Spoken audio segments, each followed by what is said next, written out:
Oil అనేది పడుతుంది కాబట్టి కొంచెం జాగ్రత్తగా వేసుకోండి. తర్వాత మూత పెట్టేసి కొంచెం అంటే పసుపు వేసి మంచిగా మగ్గనివ్వాలి వంకాయలని. ఇప్పుడు వంకాయలు మగ్గే వరకు మనము రోస్ట్ చేసి పెట్టుకున్న పల్లీలు ఉన్నాయి కదా, వాటిని మనం పేస్ట్ చేసి పెట్టుకోవాలి.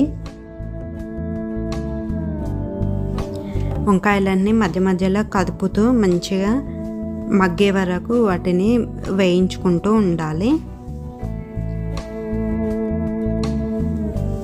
చూడండి, ఇప్పుడు వంకాయలు మంచిగా మగ్గిపోయాయి అన్నమాట.